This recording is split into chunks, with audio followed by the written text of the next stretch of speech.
Você lembra do gosto. Não da embalagem, a jarra na mesa, o pó se dissolvendo. Não era saudável, mas era infância, até desaparecer. Corporate Ghosts.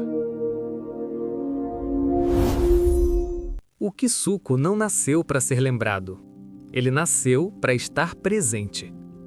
Em um Brasil onde o refrigerante era artigo de ocasião, pesado, caro e muitas vezes reservado apenas para visitas ou datas especiais, o Kisuko entrou silenciosamente na rotina das famílias como uma solução prática, barata e acessível. Não era bebida de status, era bebida de mesa. Ele não vinha em garrafa de vidro retornável, não exigia logística complicada nem ocupava espaço na geladeira. Bastava água, açúcar e alguns segundos de mistura. Em troca, entregava algo que fazia toda a diferença naquele tempo: quantidade. Rendia litros, rendia a semana, rendia para todo mundo. O Kisuko apareceu em casas simples, em cozinhas pequenas, em mesas improvisadas. Estava presente na infância de quem cresceu sem luxo, mas com rotina. Ele acompanhava o almoço do dia a dia, o lanche da tarde, a jarra que ficava sobre a mesa esperando alguém servir mais um copo. Não havia cerimônia, não havia expectativa, ele simplesmente estava ali. E talvez seja exatamente por isso que ele marcou tanto. Enquanto outras marcas tentavam se impor por propaganda, o Kisuko se impôs pela repetição.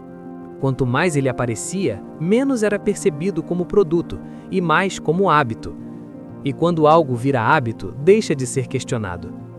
O sabor não precisava surpreender, precisava ser reconhecível.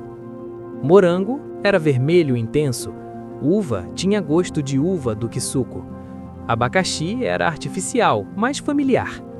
E isso criou algo poderoso: memória sensorial coletiva.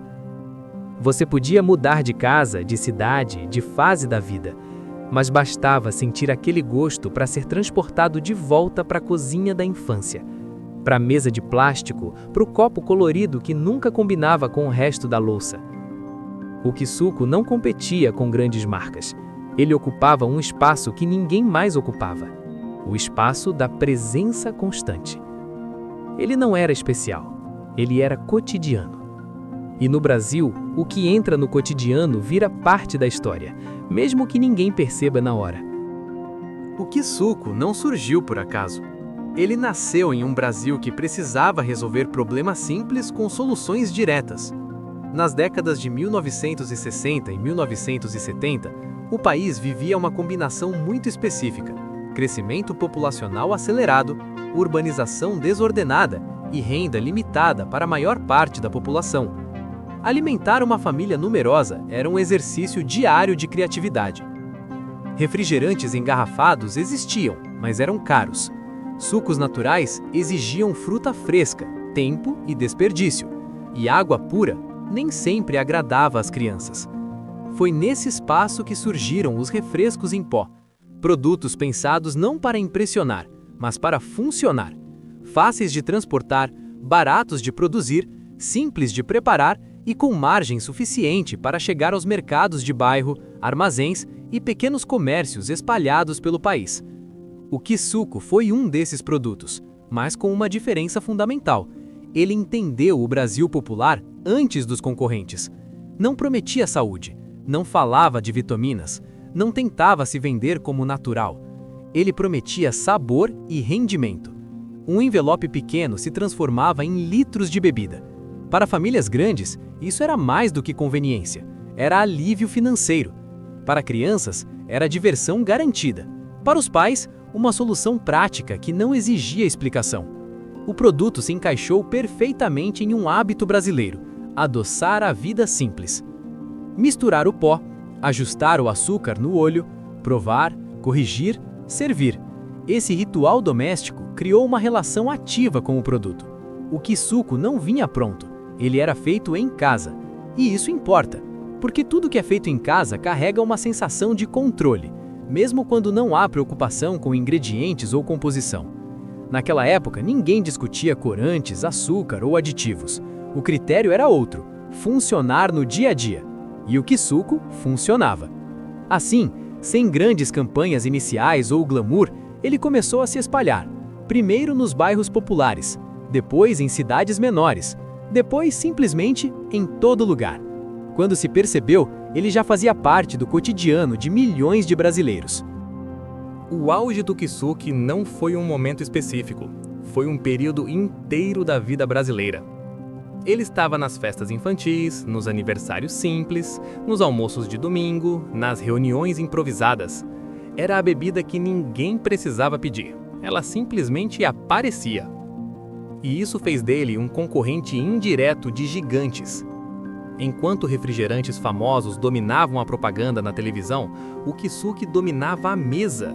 Ele não brigava pelo mesmo espaço simbólico. Ele ocupava outro território, o da rotina. Refrigerante era exceção. Kisuke era regra. Essa diferença permitiu que ele coexistisse com marcas muito maiores sem precisar enfrentá-las diretamente. Não havia comparação. Cada um tinha seu momento. Mas na prática, o Kisuke estava presente com muito mais frequência. Ele era mais barato, rendia mais, não exigia geladeira cheia e, principalmente, agradava às crianças. Isso criou uma geração inteira que cresceu associando sabores artificiais intensos à ideia de refresco. O gosto de uva, o gosto de morango, o gosto de limão, todos filtrados pelo padrão do Kisuke. O produto se tornou referência sensorial.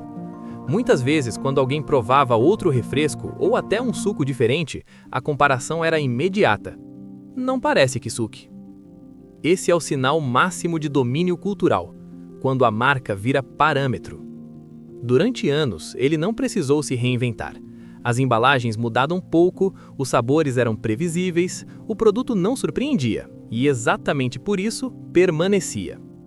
Mas enquanto o público enxergava estabilidade, o mercado começava a mudar. O problema do Kisuko nunca foi o sabor. Ele continuava sendo o mesmo, reconhecível, familiar, funcional. O problema foi o mundo ao redor. A partir dos anos 1990, o Brasil começou a viver uma transformação silenciosa no comportamento do consumidor. Não foi um choque imediato, foi uma mudança gradual, quase imperceptível no início, mas profunda nas consequências. A abertura econômica trouxe novas marcas, novos discursos e principalmente novas promessas. Produtos importados começaram a disputar espaço com os nacionais. O supermercado ficou mais colorido, mais competitivo, mais barulhento. E junto com isso, mudou a linguagem da comida. Termos como natural, saudável, equilibrado e sem conservantes começaram a aparecer nas embalagens. Não porque o consumidor tivesse se tornado especialista, mas porque a indústria passou a ensinar novas preocupações.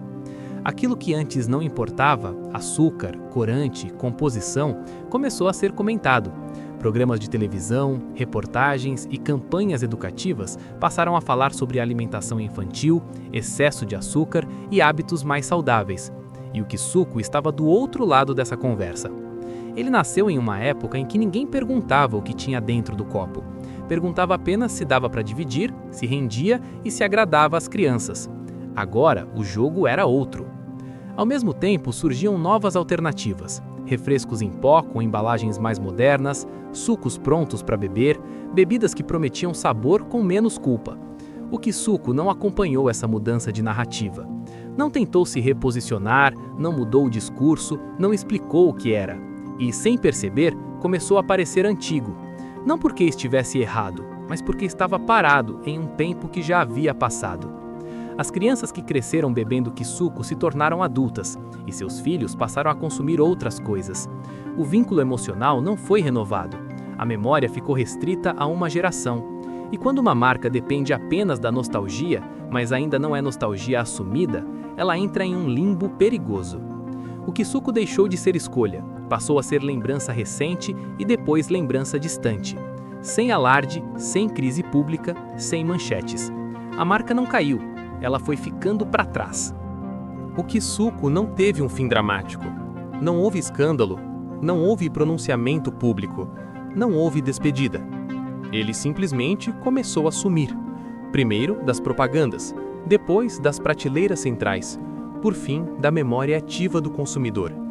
Em muitos mercados, o produto ainda aparecia, mas já não chamava atenção.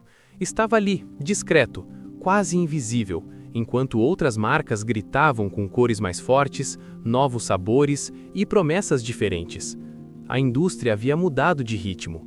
Agora, o que importava não era apenas matar a sede, era contar uma história, criar identidade, vender estilo de vida. E o Kisuko nunca foi sobre isso. Ele sempre foi direto, prático, funcional. Só que o mercado já não premiava a simplicidade, premiava a narrativa. A marca passou por mudanças de controle, reformulações pontuais e tentativas tímidas de reposicionamento. Nenhuma delas forte o suficiente para devolver relevância, nenhuma delas clara o bastante para criar uma nova geração de consumidores. E assim, o Kisuko entrou em uma zona perigosa. Não era mais popular, mas ainda não era oficialmente nostálgico.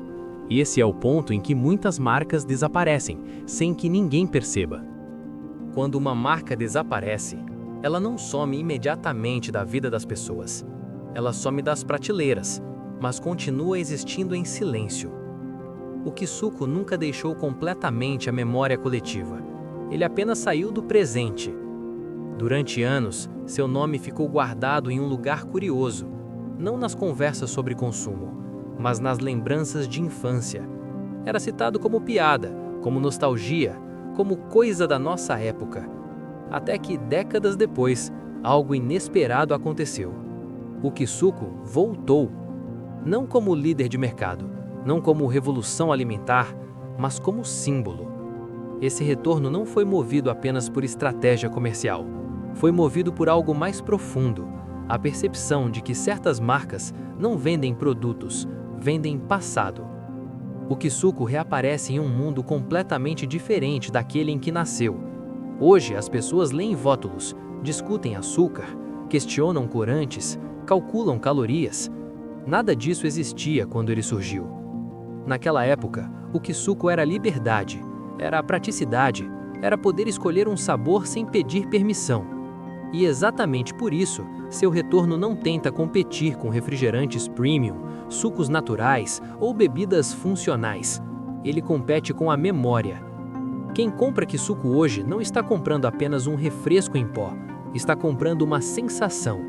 A sensação de um tempo em que tudo parecia mais simples, em que a preocupação não era o que tinha dentro do copo, mas com quem você estava dividindo a mesa. Esse é o verdadeiro poder dos fantasmas corporativos. Eles não voltam para dominar mercados, eles voltam para ocupar espaços emocionais que nunca foram substituídos. O Kisuko não é mais onipresente, não é mais dominante, mas é reconhecível. E reconhecimento, no mundo das marcas, vale mais do que volume. Hoje ele existe como um eco, um lembrete de uma era em que o consumo era menos técnico e mais afetivo, menos racional e mais espontâneo. O Kisuko não ressuscitou como produto do presente, ressuscitou como testemunha de um passado. E talvez esse seja o destino final de muitas marcas que marcaram gerações. Não morrer, mas voltar como fantasmas. Presentes o suficiente para serem lembrados, distantes o bastante para nunca mais serem os mesmos. E é exatamente por isso que histórias como essa importam. Porque algumas marcas não falharam, elas apenas ficaram presas no tempo. E quando retornam, não pedem para ser consumidas novamente. Pedem apenas para serem reconhecidas. O Corporate Ghosts existe para isso. Para contar as histórias que não aparecem nos comerciais. Para lembrar que por trás de logotipos e embalagens existiam pessoas, hábitos, escolhas e memórias. Aqui nós não falamos apenas de empresas que fecharam, falamos de marcas que marcaram vidas. Se essa história te levou de volta a algum momento da sua infância, se fez você lembrar de algo que parecia esquecido, então você já entende o que fazemos aqui. Se inscreva no canal, deixe seu like e conta pra gente nos comentários. Qual marca da sua infância virou um fantasma na sua memória? Porque enquanto alguém lembrar, essas histórias nunca morrem. Corporate Ghosts, onde marcas não desaparecem, elas assombram. Corporate Ghosts.